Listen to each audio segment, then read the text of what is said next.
Hello and welcome. You're watching UATV News with me, Ksenia Buhai. Let's start with the latest developments. The large-scale command and staff exercises of illegal armed groups started in certain areas of Donetsk and Luhansk regions uncontrolled by Ukrainian government. This is reported by the main intelligence directorate of the Ministry of Defense of Ukraine. They attracted the mobilization reserve, units of the so-called power structures, and the representatives of occupation administrations. The exercises are supervised by officers of the army of the southern military district of Russia.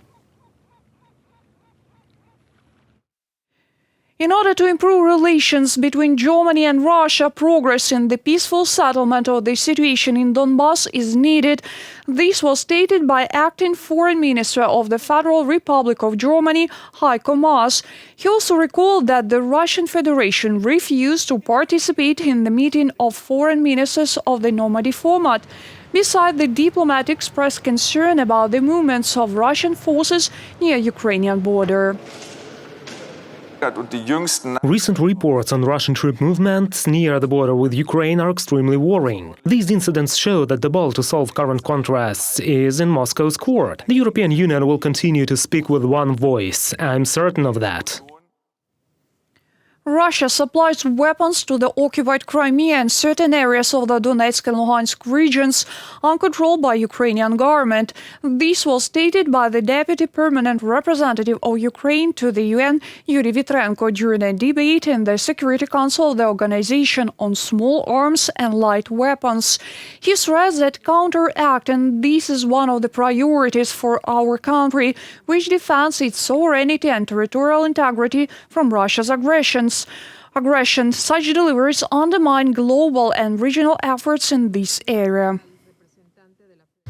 We receive regular reports on clandestine nighttime convoys entering and exiting Ukraine through the uncontrolled points away from the border crossings. More weapons and military equipment, including SOLV and conventional ammunition, find its way to Ukraine through the above-mentioned parts of the border under the false pretext of humanitarian assistance. All of these convoys and cargoes enter and exit the territory of Ukraine in blatant violation of its territorial integrity and sovereignty. 2 Allen-type patrol boats for the Naval Forces arrived in Ukraine. The American ship Ocean Grant carrying the boats entered our territorial waters. The final stop is the Odessa Sea Trade Port. The further process includes passing through customs control, unloading, towing to the bases, and preparing boats for operation. The naval boats received the names Fastiv and Sumy. They are the part of the U.S. material and technical assistance to Ukraine, which has been going on since year 2014. Ukraine has fulfilled its obligations to the International Monetary Fund required to receive the tranche. This was stated by Prime Minister of Ukraine, Minister Shmyhal. He emphasized that the positive assessment by the international partners demonstrates the successful movement of Ukraine on the way of implementation of reforms. Previously, the IMF Board of Directors approved the allocation of a loan in the amount of almost $700 million under the standby program. The money should be credited to Ukrainian accounts today. Given measures Ukraine has taken in terms of reforming the judicial system, continuing the reform in the financial sector, we have confirmed the status of Ukraine as a reliable and responsible partner. The money of the International Monetary Fund will be used to maintain the stability of the financial system and combat the consequences of COVID-19. Minister Shmyhal, Prime Minister of Ukraine. Ukraine has demonstrated significant progress in reforms before it was able to receive a positive assessment and decision from the IMF. This was stated by the first Deputy Prime Minister of Ukraine and Minister of Economy of Ukraine, Yulia Sviridenko. She specified areas reformed the most. Отримання траншу Україною. The allocation of the tranche for Ukraine was preceded by significant progress, which was demonstrated by our state. That is, implementation of a number of structural reforms. First of all, we are talking about the reform in the judicial sphere, anti-corruption policy, and strengthening the independence of the National Bank of Ukraine. 16 Ukrainian cities are included in the state program for the reconstruction and building of new regional airports. This year, almost 2.5 billion hryvnias, that is some $94 million, were allocated from the country's budget for renovation of airports in Rivne, Kherson, Vinnytsia and Dnipro cities. More details in our following report. If it's fast, then it's comfortable. This is how Ukrainians speak about air transportation within the country. If you need to get somewhere quickly, then I guess flying a plane is a convenient thing to do. Мені здається, що це дуже зручний. I think this is a very convenient and fast transport. If we take, for example, Poland or Germany, where one can easily get from one airport to another by plane in the middle of the country, I think this is a very convenient way out. Менше часу витрачати. If people spend less time on the road, perhaps they will have more opportunities to travel. Я вважаю, що I believe that especially in those cities where there are no airports at all, it is very difficult to plan one's flights. It's when you need to get first to another city by minibus or by train and then get to the airport somehow. Now, the trip from, for instance, Mariupol to Lviv takes on average a day by train, 17 hours by car and only 1.5 hours by plane. There are 11 officially registered airports in the country. 2 of them, in Donetsk and Luhansk, not controlled by Ukraine now, were destroyed during the hostilities. Another one in Mariupol city is closed. The rest, in most cases, are still far from European standards. 63% level of compliance is not high enough speaking of the airports. The figure is now approaching the global average, but we have work to do to bring it closer to the European average. This year, the Cabinet of Ministers has allocated 2.4 billion hryvnias, that is a bit more than $94 million, for the reconstruction of regional airports in Kherson, Vinnytsia and Rivne cities, as well as for building of an airport in Dnipro within the framework of the big construction program announced by President of Ukraine in early 2020.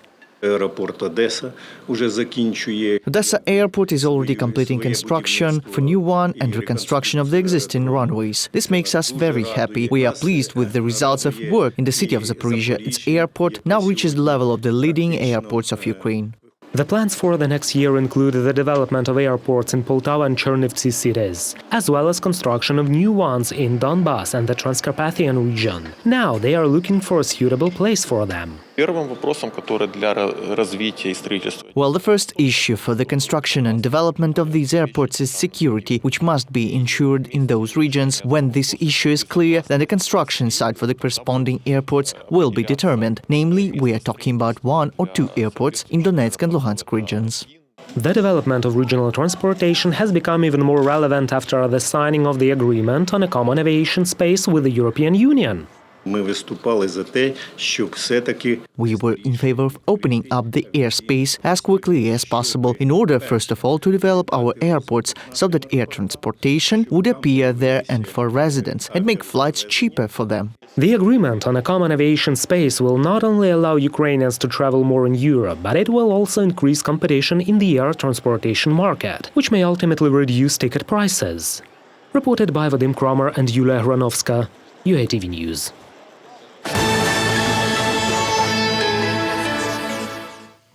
Almost 13,000 new cases of coronavirus were recorded in Ukraine over the past day.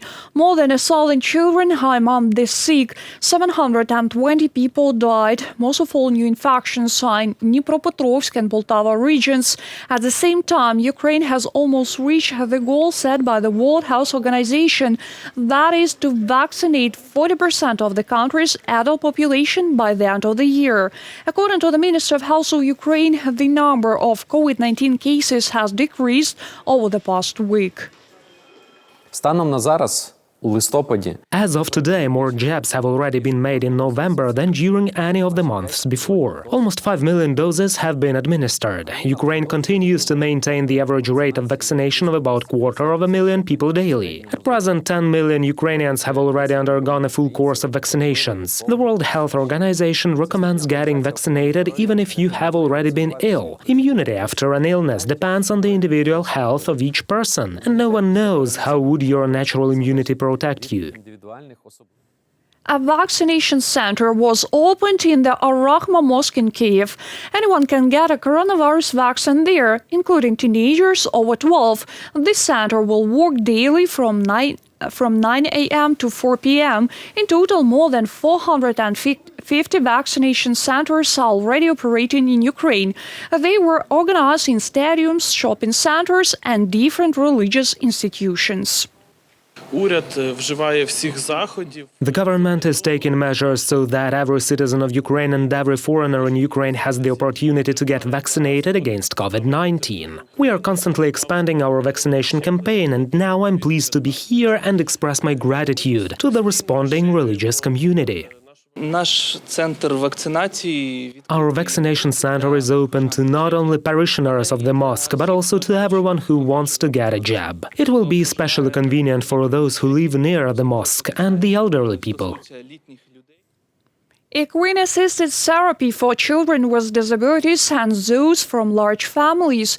Rehabilitation is carried out on the basis of a local riding school in the Luhansk region in eastern Ukraine. 65 children talk to and fed the horses and also learned to ride them.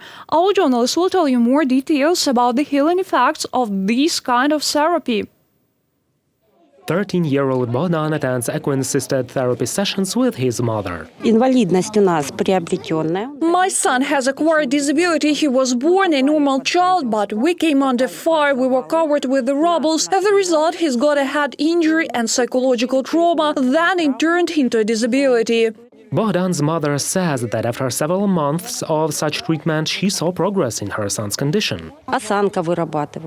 His posture improved. He began to keep his back straight. He does not slouch. He got preservance because it is difficult for a hyperactive child to sit. He needs attention and kindness. I have already learned to get on a horse. I like it. I once rode horses. I like Athos the most. He's unique. I want to learn to ride a horse myself in future.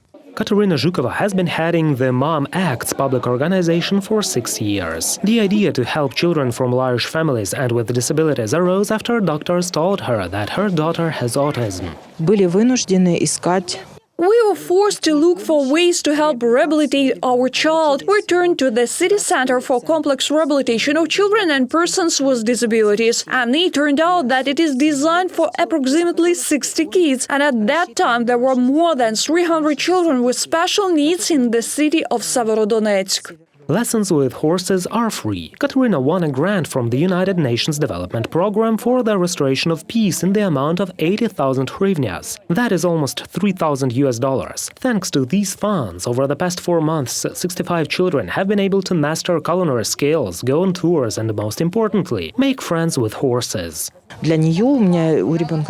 My child is diagnosed with autism. For her, this is a big problem to overcome some kind of fear. To my surprise, she, like many other children who had a similar problems, quickly adapted, got on a horse, and they are currently riding quite successfully.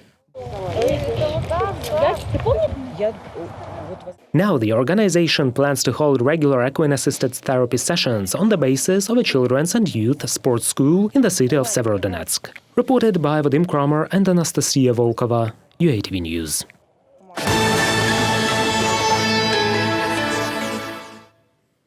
An exhibition of paintings from a private collection dedicated to the Holodomor of 1932-1933 has opened in Kyiv. The canvases depict all the horrors that Ukrainians faced during the famine. Our correspondents have also seen the collection. Each picture depicts real stories of people who witnessed the Holodomor famine in 1932-1933. Artist Vera Kuleba depicted her relatives on the canvases. Not all of them managed to survive. Я розпитувала, як ви вижили з маминої лінії. I used to ask how did my grandparents manage to survive. They died later after the war. They told that there were some seeds in the attic. They tried to boil them and eat somehow. Not all of their relatives survived then. The exhibition includes about 70 artworks, paintings, prints, posters, and other works by artists who witnessed the terrible tragedy. The works were collected in a private collection by Morgan Williams, president of the American-Ukrainian Business Council. The collection was being created for over 30 years. Most of the paintings were created after Ukraine declared independence, and each of the artists presented here tells the tragedy of his family, his village or his city. They stress in the government it is very important to, by all possible means, convey the truth to the world about the genocide of the Ukrainian people in 1932-1933. I remember my grandmother, whose family was also hurt by the famine. The fear was so great that by the early 2000s she was afraid to talk about this. It was the fear stitched by Stalin. We will really work further so that the world knows about this tragedy and about the victory of the Ukrainians in it. We were not killed, our identity was not destroyed. At least 4 million people died during Holodomor of 1930–1933 in Ukraine. According to most historians, the cause of the famine was the coercive and repressive grain procurement policy of the communist authorities. Annually, on the fourth Saturday of November, Ukraine honors the memory of millions of victims of the Holodomor. Reported by Ksenia Buhay and Vlada Surkan, UATV News. That's all for today. More updates on our official website, YouTube, Facebook, and Twitter pages. Stay healthy and take care of yourself.